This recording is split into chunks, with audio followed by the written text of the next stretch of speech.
Buenos días, vamos a iniciar la segunda sesión de educación terapéutica sobre el dolor. Hoy os vamos a hablar, hoy os voy a hablar, Cristian lo hará el próximo día, sobre estos conceptos, ¿vale? Sobre cómo influye la memoria, las expectativas, las creencias en la experiencia del dolor, sobre cómo influye también el miedo, la evitación, el catastrofismo y cómo combatirlo con medidas de afrontamiento, y los factores psicosociales. Vamos a hablar un poco sobre ellos. Entonces, aquí he puesto un recordatorio de las láminas que visteis el otro día. No sé si asististeis todos con Eduardo, pero un poco por llevaros a lo que visteis el otro día y traeros a lo que os voy a contar hoy. No sé si os acordáis que esto fue lo último que visteis, ¿vale? Como he hecho un poquito el cortapega de lo último.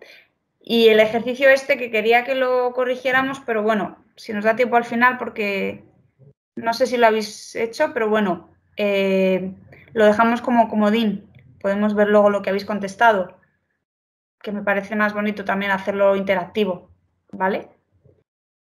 Entonces, bueno, voy a intentar... Perdona que tengo un poquito de tos, a ver si consigo un caramelillo.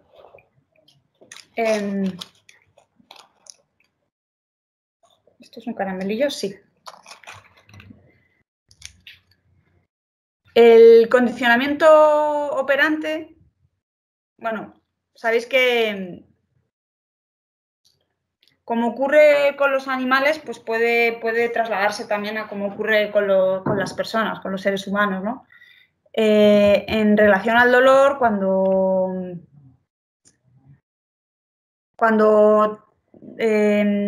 tenemos una señal de alarma que suena constantemente, pues al final el cerebro acaba como asociando comida con campana, ¿no? En este caso, si nosotros tenemos asociado que al agacharnos a por un bolígrafo nos va a doler la espalda, pues al final es un mensaje que le estamos mandando al cerebro de causa-efecto, ¿no? Y como os contaremos un poquito más adelante, al final el dolor es como una opinión que emite el cerebro sobre una relación, una asociación, ¿vale? El dolor existe, pero lo que queremos que aprendáis aquí en estas sesiones es que os deis cuenta que al final sobre el dolor podemos influir y podemos modificar un poco también o modular la señal como si fuera a modo volumen, ¿no? Bajar o subir el volumen de esa señal con distintas estrategias, ¿vale? Entonces, bueno, esto es lo que viene a explicar el ejemplo de Pavlov del condicionamiento operante, que igual que puede influir negativamente, es decir, que igual que nuestro cerebro puede construir una relación negativa de cuando hago esto me ocurre lo otro, pues podemos hacerlo también para situaciones positivas. O sea que la versión negativa sería la que nos puede pasar con una serie de cosas que ocurren, que son reales, que ocurren, pero que sabiendo que eso podemos utilizarlo para favorecernos, pues habría que construir condicionamientos operantes positivos, ¿vale?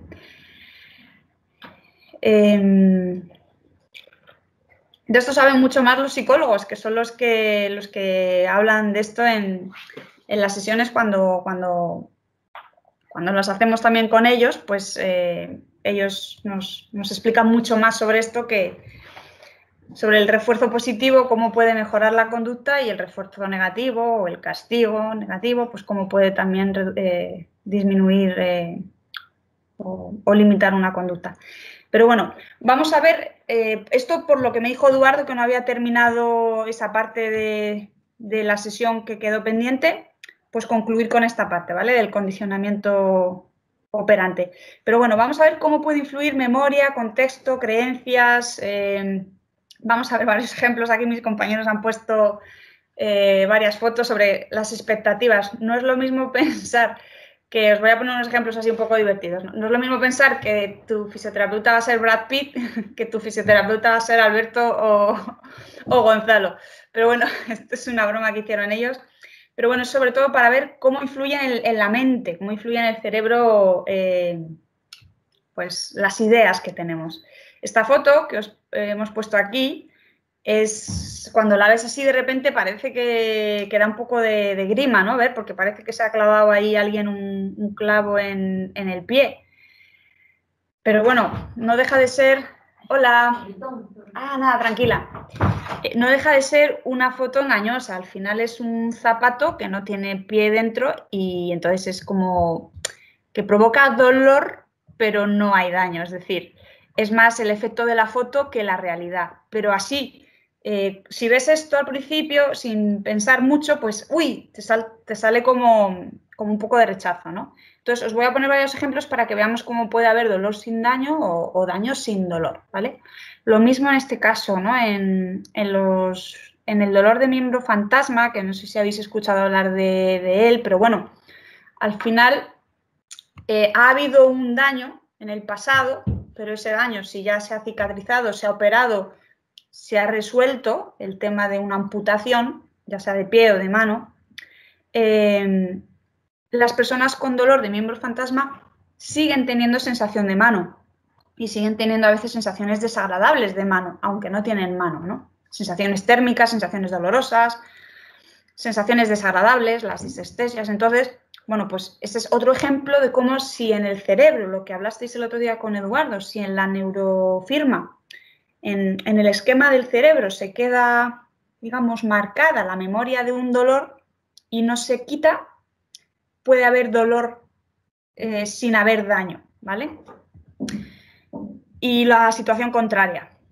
Estos son dos ejemplos creo que son mineros coreanos, si mal no recuerdo, donde pues este señor en concreto llegó al hospital diciendo que tenía dolor de cabeza de varios días y así, y no sabía muy bien por qué. Yo creo que tenía como flequillo, ¿no? Y si mal no recuerdo el ejemplo. Y bueno, le hicieron la radiografía y al final pues se encontraron que es que los dolores de cabeza venían porque tenía un clavo metido y el señor pues no se había dado cuenta, ¿no? Entonces, bueno, son ejemplos que son reales de cómo habiendo un daño puede sentir dolor de cabeza, pero no un dolor como el que pensaríamos que podría sentir. Él fue, si mal no recuerdo la anécdota, fue diciendo que tenía una molestia o así, pero claro, si te dicen que te has clavado esto así hasta tan adentro, no creo que dolería mucho más. Pero bueno, los ejemplos siguientes son más fáciles de entender. A veces si nos gusta la jardinería o nos gusta la arquitectura, la pintura, el diseño, lo que sea, el bricolaje, es un ejemplo más fácil de entender, ¿no?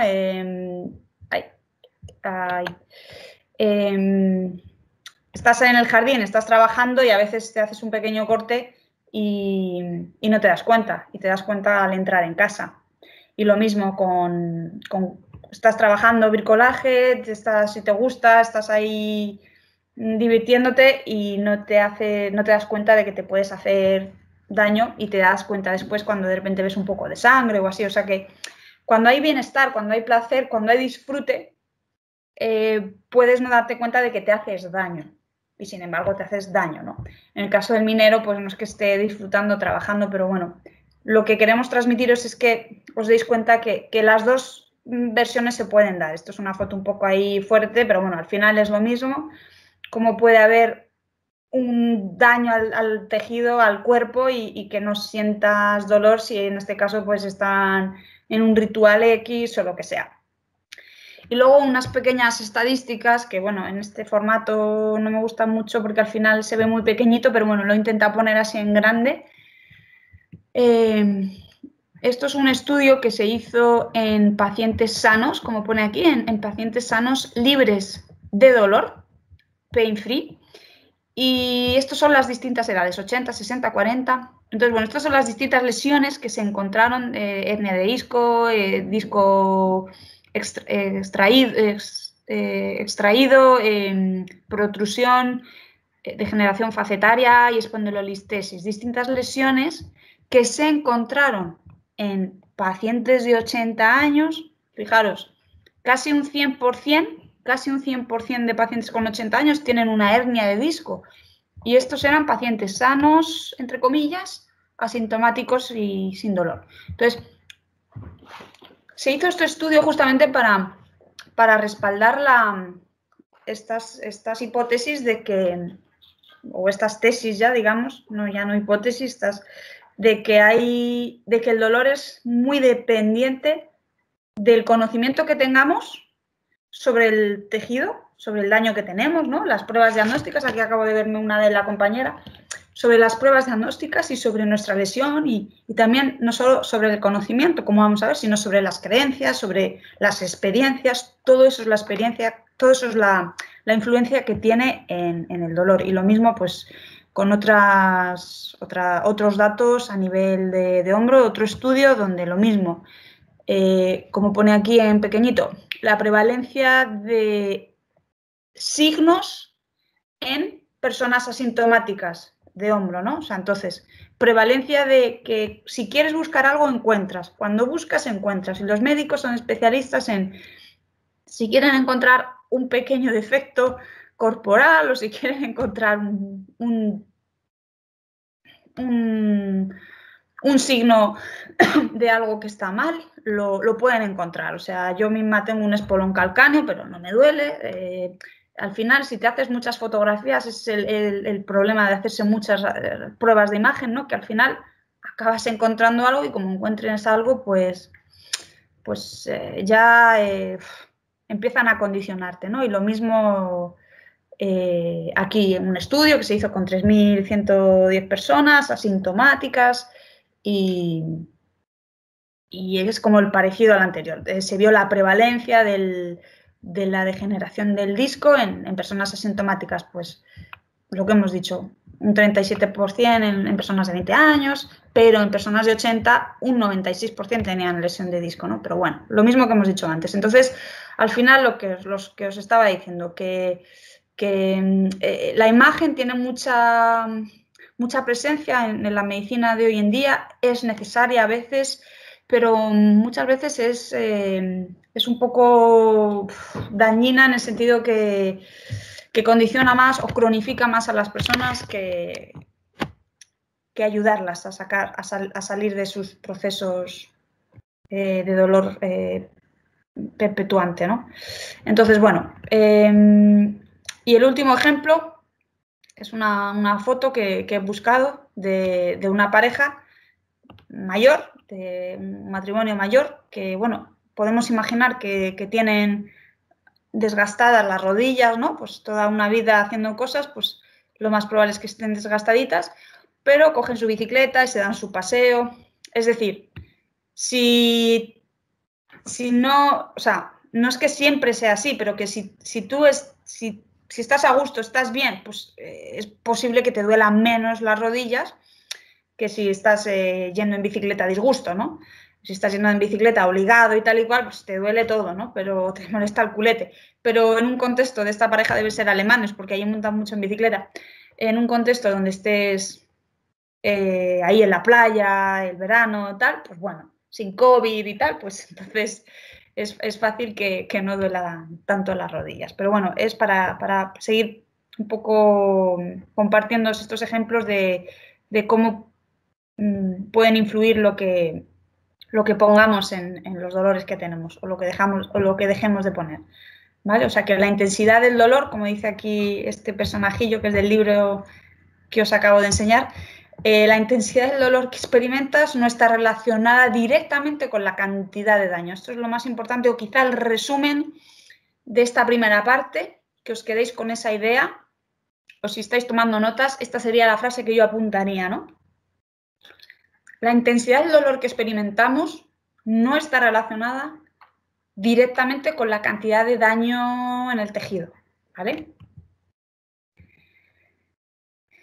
Y la conclusión a esa frase es esta: el dolor siempre aparece como resultado de una evaluación de nuestro cerebro, de nuestro jefe, el jefe de nuestra empresa, el cerebro, y el segundo jefe, el corazón, ¿vale? Pero ya sabemos, ¿no? A veces los jefes también se equivocan. Así que si miramos, os voy a poner algunos ejemplos de percepción de cómo podemos equivocarnos. Si miramos, son ejemplos conocidos posiblemente por todos. Pero si miramos estas flechas, ¿cuál nos parece que es más grande? Pues posiblemente, así a primera vista, sin mirarlo mucho, la de abajo, ¿no? Pero al final son iguales, solamente que las flechas nos despistan. ¿Qué cubo es más grande? Este, el otro, ¿cuál parece más grande? Al final es el mismo, pero dependiendo de las sombras, ¿no? El de las sombras, lo mismo. ¿Qué colores tienen la A y la B de fondo? Pues parece que la B es blanca, pero si quitas la sombra que le hace, son negras las dos. Son ejemplos de cómo la percepción también nos puede confundir. Y si eso ocurre en esos ejemplos que os he puesto, quiero que entendáis vuestro problema en una globalidad, pero que también puede ocurrir en la percepción del dolor, ¿vale? Así que el dolor tiene que ver con la protección y no con la información sobre el estado del tejido, ¿vale? Tiene que ver con una opinión, como decíamos, del cerebro y con una necesidad de protección, pero no con información veraz y real del estado del tejido. Y por tanto, en algunos casos, como ya sabéis, es una protección necesaria, pero en otros, como vamos a seguir viendo con ejemplos y como hemos visto con el tema de la percepción, se puede ver tergiversada esa opinión sobre el dolor, tergiversada por mucho ruido que puede ocurrir, que vamos a ver luego, las banderas amarillas, los factores psicosociales, ¿vale? Entonces, ¿qué es el miedo? Otro aspecto, ¿vale? Hemos visto cómo influye creencias, experiencias, memoria. Vamos a ver ahora conceptos de miedo, catastrofismo y afrontamiento, ¿vale? Entonces, el miedo es una sensación de angustia que puede ser producida por algo real o imaginario, por un peligro real o imaginario, ¿vale? ¿Y qué provoca el miedo? Bueno, pues el miedo a veces provoca una conducta de evitación. Si yo tengo miedo de pasar por una calle, voy a evitar esa calle, me voy a ir por otra. Si yo tengo miedo a moverme, esto lo que tratamos hoy es de ponerle un poquito como de teoría, un poquito de fundamento, conocimiento a las cosas que nos pasan, ¿vale? Porque al final, cuando alguien tiene un problema, entender el problema es parte de la solución. Ponerle nombre es la segunda parte de la solución. Primero, ponerle un nombre, después entender el problema y después buscar las soluciones. Pero que cuando no sabemos lo que nos pasa, tampoco sabemos por qué nos duele, no entendemos qué influencias puede haber, pues es más difícil ponerle solución. Por eso nuestra idea con este curso es compartiros algo más de información para que podáis tener como más sensación de que entendéis lo que está pasando. ¿Que os va a seguir doliendo? Pues posiblemente sí, pero entenderlo y luego pues afrontarlo, ¿vale? Así que, porque además convencer al tejido, al sistema nervioso, que es el sistema de carreteras que tenemos en el cuerpo, convencerle para que cambie de opinión no es fácil. Es más fácil convencer a otros tejidos, convencer al músculo, convencer al ligamento. Son tejidos más fáciles, pero el tejido nervioso es como el más complejo, el más complicado del cuerpo, es más retorcido, cuesta más convencerle. De hecho, un dolor neuropático, pues muchas veces está semanas, meses, puede estar años. En cambio, un dolor muscular, un dolor ligamentoso por un esguince, pues tiene como más duración acotada, son tejidos más sencillos. Pero lo que estamos hablando aquí es de cambiar la opinión del tejido nervioso, que es el sistema de carreteras que tenemos en el cuerpo, y eso es más complicado. Por eso, seguir compartiendo toda esta información para que vayamos un poco llegando ahí al punto de lograr convencerle, ¿vale?, a nuestro sistema nervioso de que algo tiene que cambiar. Entonces, esto, que el miedo puede influir en el movimiento que realizas y que incluso puede ser el miedo al dolor peor que propio dolor. Para esto hay vídeos súper chulos de cómo ponen la mano, te ponen la mano detrás de una barrera y ponen una mano de mentira aquí. Entonces te ven, te ponen una mano ficticia y la mano real, y tu mano real está a la izquierda escondida. Entonces de repente llega alguien y le da un martillazo a la mano ficticia y te asustas, ¿no? Es un poco el ejemplo de que el miedo al dolor puede ser peor que el propio dolor. El miedo, el susto, es un ejemplo que por ahí había un vídeo, que no me da tiempo a compartirlo, pero bueno. Y el miedo ocurre tanto en niños como en adultos. Aquí tenemos un paciente que era de aquí del centro, niño, pues eso, ¿no? Él en concreto tenía problemas para caminar, pues el miedo iba en silla de ruedas y tal, el miedo a ponerse de pie, ¿no? Pues, y el señor mayor igual, el miedo a caminar, el miedo a recobrar el paso después de algún accidente o lo que sea, pues el miedo es igual en adultos como en niños. Esto un modelo un poquito así, el modelo teórico sobre miedo-evitación, pero es muy sencillito. No sé si lo veis bien, pero lo voy a ir diciendo, ¿vale? No sé si veis bien lo que viene, pero si tenemos miedo al dolor, porque hay una percepción de amenaza o una hiperactivación o una motivación defensiva, pues la tendencia es a huir, a evitar, a restringirnos, ¿no? A restringirnos X, lo que sea, ya sea caminar, ir a hacer nuestro deporte, horas de trabajo, nos vamos como haciendo pequeñitos.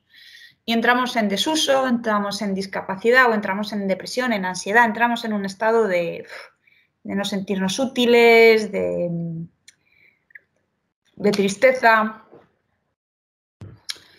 Pero como digo siempre a mis pacientes, lo que no se usa, pues se muere, ¿no? Si tú dejas un coche 5 años sin arrancar, pues no arranca cuando vuelvas a arrancarlo. La batería se ha acabado y tal y cual. Y el cuerpo pasa así. Por eso muchas veces en los procesos que hacemos con vosotros de recuperación, os decimos muchos poquitos. O sea, aunque muevas un minuto el hombro, porque ya más te duele, pues un minuto que lo has movido. ¿Que un minuto ya duele mucho? Pues 30 segundos. O sea, ir de menos a más, no de más a menos. No, voy a moverlo 15 minutos y si me duele mucho ya muevo menos. No. O voy a caminar 15 minutos y si ya me duele mucho, entonces ya camino menos. No. Vamos de menos a más, no de más a menos. Porque 15 minutos es una cifra estándar, puede parecer mucho o poco, no lo sé, para retomar una marcha después de una lumbociática. Yo ahora mismo tengo un paciente, estaba aquí invitado, pero creo que nos ha enganchado, no sé si él lo ha logrado. Estamos haciendo 8 minutos de elíptica, lumbociática, ¿vale? Él tiene lumbociática. Estamos haciendo 8 minutos de elíptica. ¿Por qué? Porque en el minuto 9-10 ya le duele muchísimo y se le queda dolorida la pierna todo el día. Entonces, pero ese mantenimiento es necesario, ese mantenimiento para no caer en desuso, aunque parezca poco. Él es de profesión es militar, o sea, imagínate lo que puede ser para él hacer 8 minutos de elíptica, pues es poco, muy poco para lo que está acostumbrado, pero estamos en fase de recuperación y 8 minutos es lo que ahora nos permite sus carreteras, su territorio nervioso. Entonces, ahí estamos, para evitar ese desuso, ¿vale? Y sé que cuesta un poco creerlo, pero al final es así, o sea, al final en la recuperación del dolor o de la lesión, a veces tenemos fases de mesetas, fases de un poquito de recaída y luego subida, pero no todo es todo el tiempo mejoría, todo el tiempo subida, a veces hay estancamiento, lo habréis vivido seguramente también. A veces estamos en la meseta, no avanzamos, no mejoramos, pero ya solo estar en la meseta y no empeorar y no ir para atrás y no ir para abajo, eso ya es mejoría o por lo menos estabilidad, ¿vale? Y esto es lo mismo que os he explicado, pero en inglés. Este dibujito, que se ve pequeñito, pero es chulo, ¿vale? Aquí hay 2 carreteras, ¿vale? Entonces, hay 2 caminos. Este de aquí de arriba, la carretera de la recuperación y la carretera de la desesperación, vamos a decir. No lo pone, pero lo digo yo. Entonces, si estamos en nuestro proceso y, a ver, por aquí si puedo coger este de color. Vamos a poner color. Estamos aquí y vamos a poner un puntero láser, así un poco más grande. Y azul. Ah, no me deja. Puntero láser azul. Bueno, pues puntero láser rojo. Estamos en nuestro proceso, entonces llegamos a la ciudad del dolor, como dice este ejemplo, y tenemos dos opciones. O nos vamos por la carretera de la recuperación, autopista de la comprensión. Primero vamos a coger la carretera de la comprensión, es lo que estamos intentando con nuestras sesiones, comprender el todo de lo que nos está pasando, o nos vamos por la carretera hacia la ciudad de la ansiedad, hacia el festival del catastrofismo, con información de poca utilidad, ¿vale? Si seguimos por aquí, podemos llegar a un desvío, que es el desvío de la oportunidad, y la oportunidad es volver a irnos hacia la carretera de la recuperación, ¿vale? Luego llega un momento en el que llegamos a las curvas de la valentía. Es el momento de ser valientes, de ser cuidadosos, de ser coherentes, de no excederse en los pasos que vamos dando, de no extralimitarse, o sea, de saber ir con tranquilidad, porque estamos en una recuperación. Entonces, lo que os decía, ir paso a paso, ir progresando. Si estás haciendo las cosas y ya notas que te va doliendo menos, pues siempre el principio de progresión. No quieras hacer 30 minutos de natación si has hecho 10 y te ha ido bien, porque de 10 a 30 hay mucho margen para progresar. Esa es la curva de la valentía, de decir, ahora vamos a tener el ritmo tranquilo necesario para después poder ir mucho más rápido, pero al principio las curvas hay que cogerlas lentas, ¿vale? Sin excesiva prisa por ponernos buenos, porque todo lleva un tiempo, todo lleva un proceso y como os estaba diciendo, el sistema nervioso cuesta mucho de ir revirtiendo todas estas cosas que os estamos diciendo, es el tejido que más cuesta. Pero también es claro, es el que se ha encargado de llevar la información, son como los transportistas de correos, nos llevan las cartas arriba, abajo, al cerebro, al sistema periférico, para arriba, para abajo. Tiene una responsabilidad muy grande y cuesta cambiarles pero se logra con la progresión que os estamos hablando, ¿vale? Y por supuesto con ayudas medicamentosas, con ayuda psicológica, con ayuda fisioterápica, con ayuda de ejercicio, con muchas ayudas, ¿vale? Y con muchos poquitos. Entonces, vamos con... ¿Voy bien de tiempo? Sí, voy bien de tiempo. Vamos con lo que son...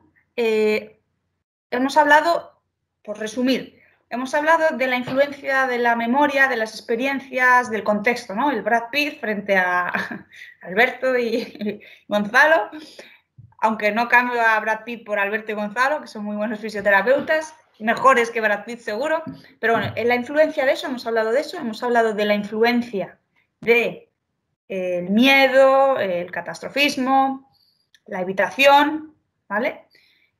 Y vamos a hablar ahora de lo que se llaman o se nombran en fisioterapia, en psicología, banderas amarillas o los factores psicosociales.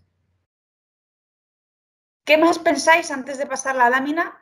Y como tenemos tiempo, si podéis poner el micro sin poner la cámara, ¿qué más, o sea, qué pensáis? Eso que os he dicho influye, bueno, a lo mejor no que más penséis, sino que ya sabéis, pero si queréis, ponemos un momentito los micros y pensamos qué pueden ser esos factores psicosociales, antes de decíroslo yo. ¿Qué factores pueden influir en vuestros procesos de dolor? ¿Se os ocurre las experiencias, ¿no? Sí, las experiencias. Las experiencias vividas. ¿Alguna cosilla más? Venga, va, vamos a hacer lluvia de ideas. Atreveros los que no sepáis, los que ya os lo sabéis, pues esperáis un minuto y luego ya lo decís.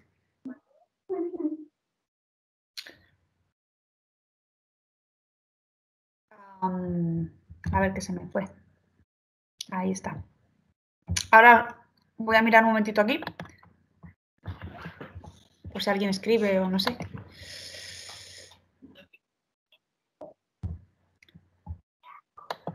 ¿Se te ocurre algo, Adela, o se te ocurre algo, Adi?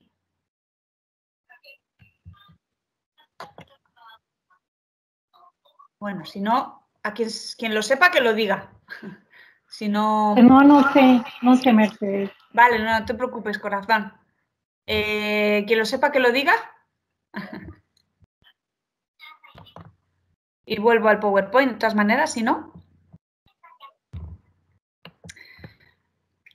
Los factores psicosociales que nos influyen en el dolor y nos influyen en todo es la familia, número 1, el miedo, ya lo hemos dicho, el trabajo, cómo estemos en el trabajo, es un gran estresor. Los tratamientos fallidos, por ejemplo, influyen.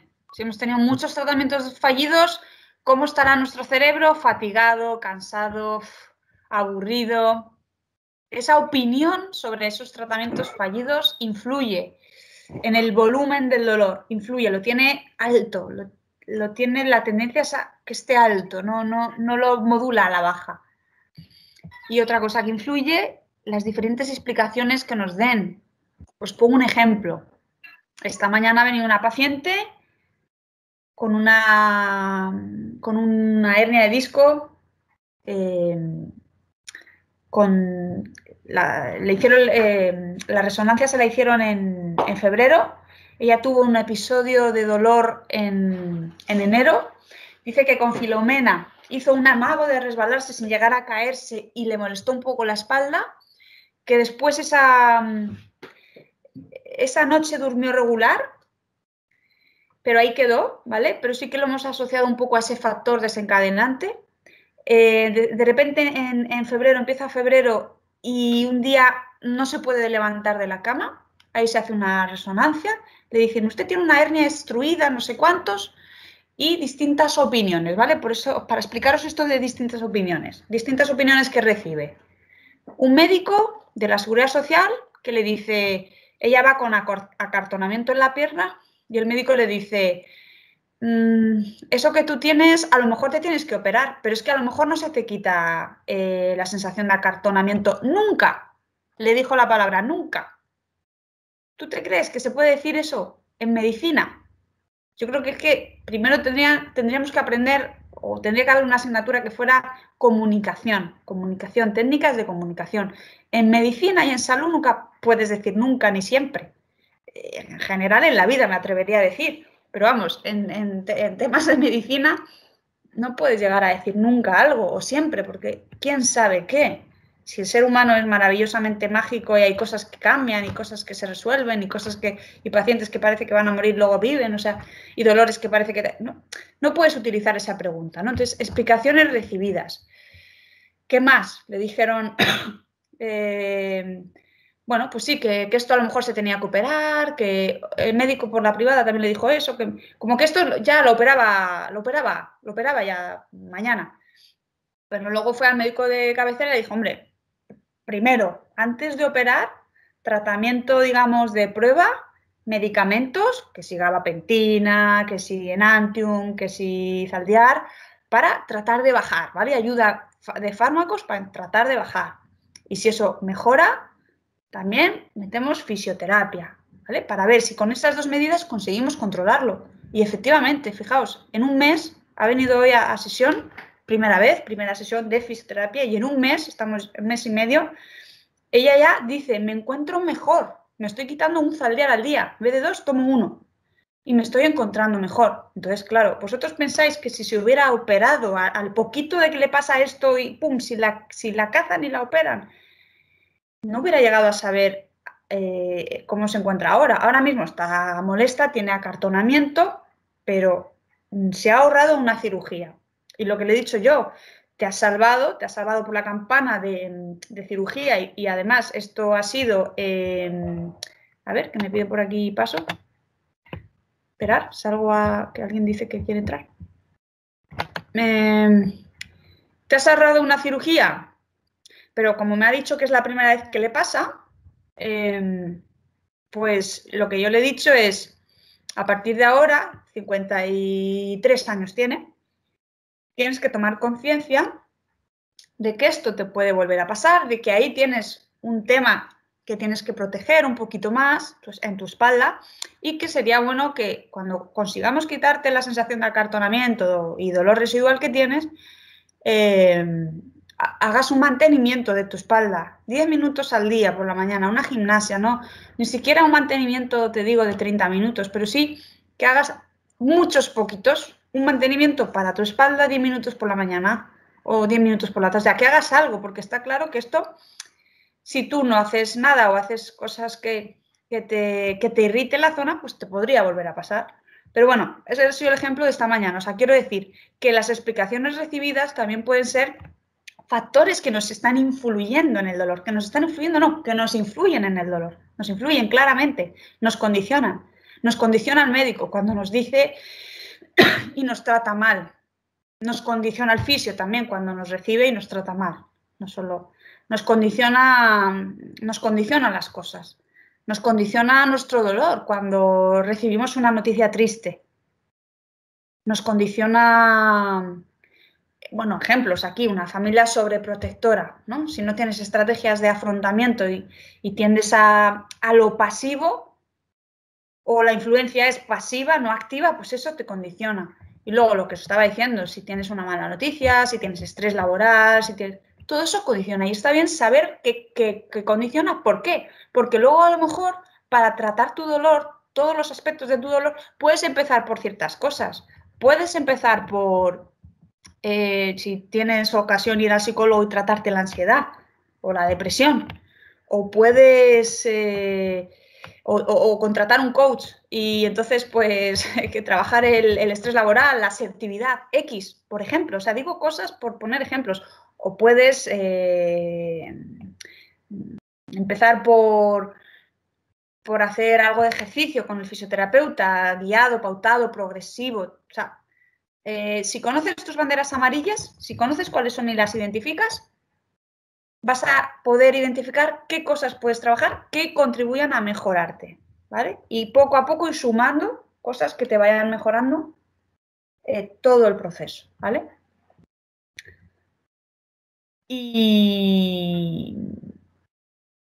Y luego, bueno, es que esto es más teoría, pero bueno, es en relación al catastrofismo, que quizá lo tenía que haber puesto quizá un poquito antes, pero bueno, no me quiero meter mucho, pero es un modelo teórico, ¿no? De en qué consiste cuando uno catastrofiza, pues en magnificar el valor amenazante de las sensaciones de dolor, o sea, es sobreexagerarlo o lo que sea, ¿no? Magnificarlo, por un lado, luego rumiar, estar ahí y después sentirte indefenso. Esto es como la parte teórica, pero me gusta más poneros ejemplos, ¿no? Esto nos pasa en el dolor y nos pasa en todo, nos pasa en las relaciones personales, nos pasa en el trabajo, es una manera de funcionar de la psique. Entonces, bueno, lo que tenemos que centrarnos, lo que estaba diciendo antes, es en esto, es en afrontar, en identificar los objetivos de cada uno, identificar los problemas, identificar las banderas amarillas de cada uno, escribirlas y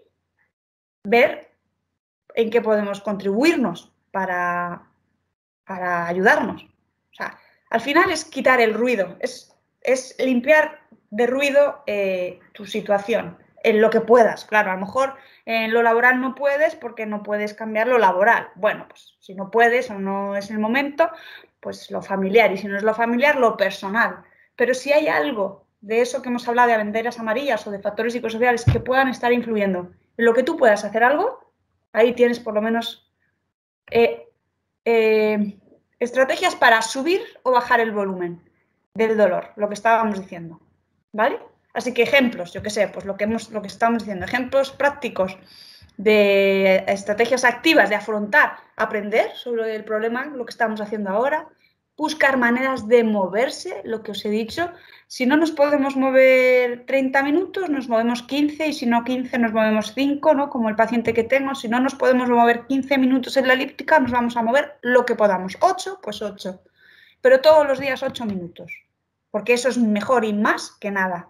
Es como ahora con el confinamiento. Es mejor salir a caminar media hora al día que no salir a caminar en las semanas que estuvimos ahí encerrados. Es mejor, aunque sea poco, aunque yo prefiera ir a la montaña, pero no puedo, pues bueno, mi caminata de media hora, ¿o no? Mi caminata de 1 hora, lo que podíamos antes, en junio. O sea, regular es siempre mejor, ¿vale? Luego, aunque sea difícil, pero bueno, mantenerse positivos, mantenerse un poco, buscar la manera, buscar ayuda, ¿vale? Y ejemplos pasivos, pues evitar actividad, no, yo no puedo hacer, siempre puedes hacer algo, aunque sea 30 segundos.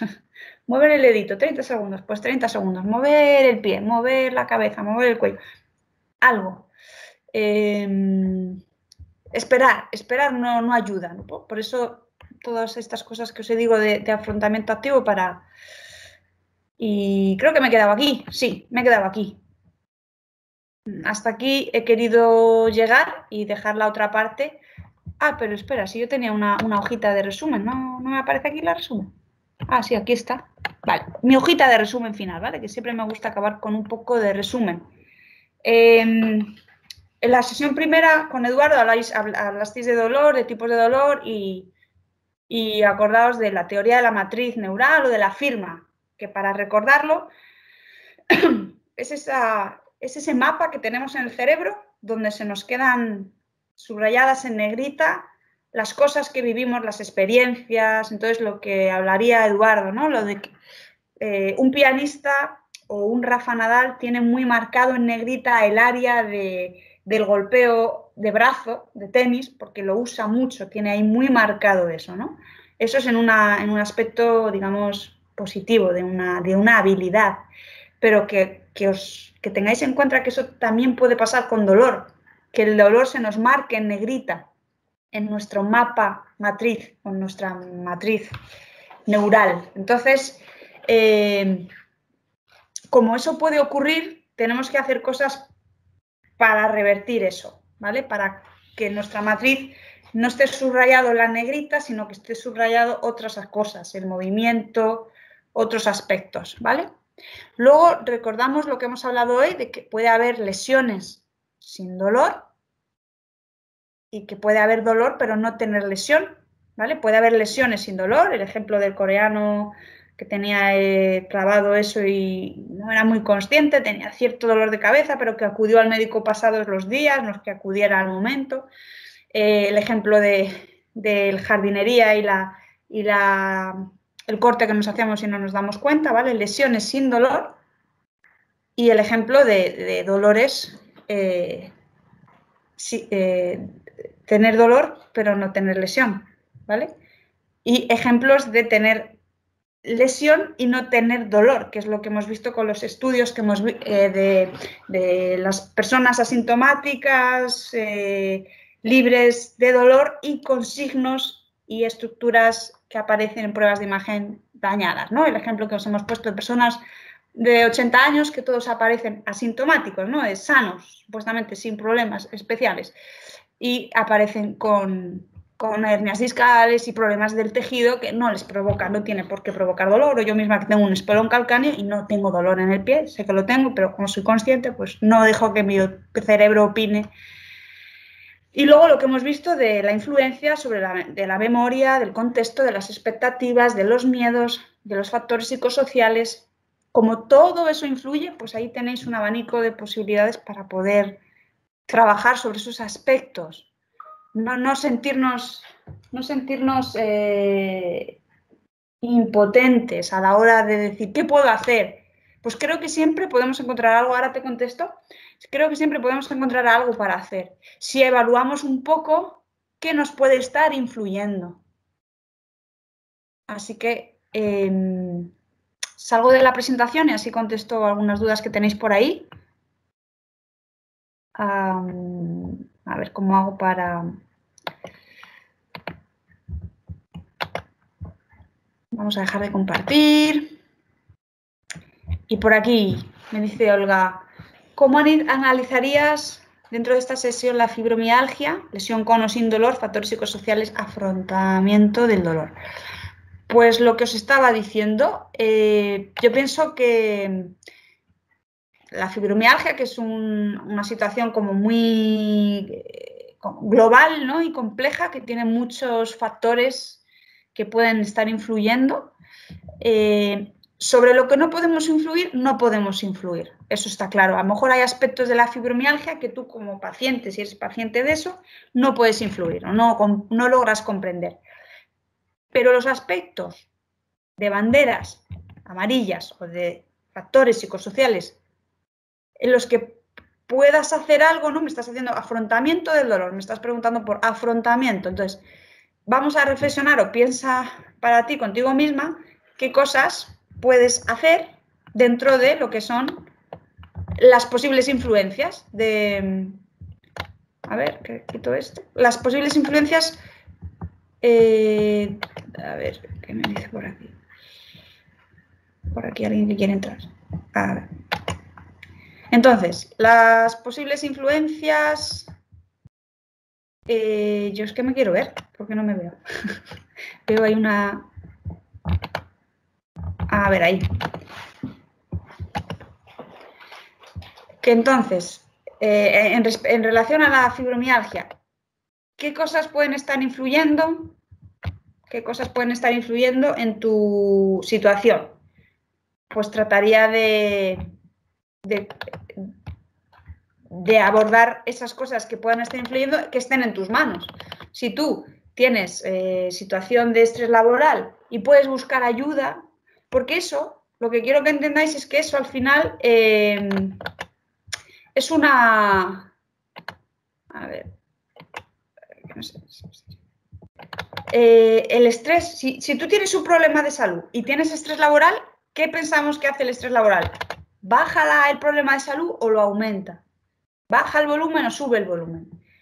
Si yo tengo dolores de cabeza y tengo estrés familiar o situación familiar complicada, entonces, evidentemente la vida es complicada y no siempre podemos influir sobre todas las cosas que nos pasan.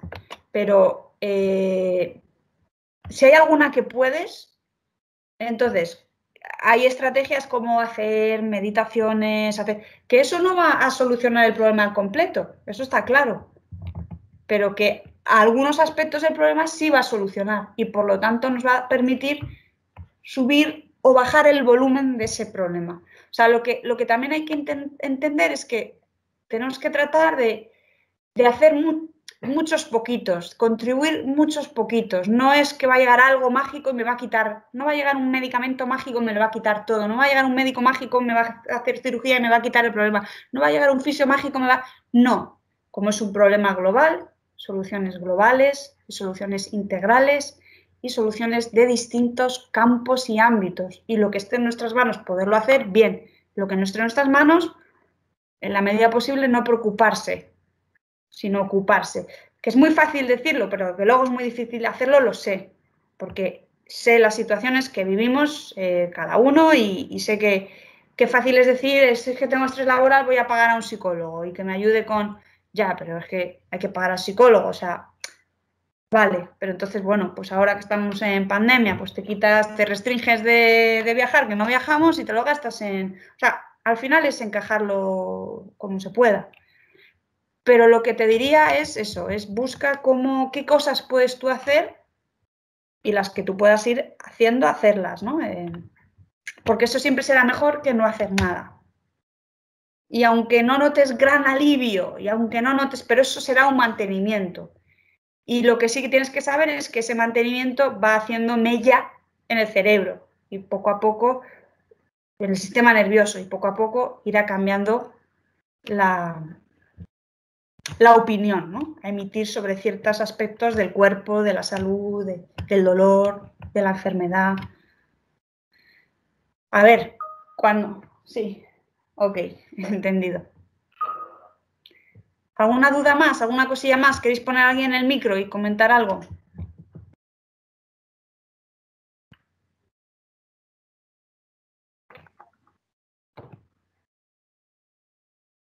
El próximo día creo que os habla mi compañera Laura. Carlos, ¿ibas a decir algo? No, por mí todo claro. Genial.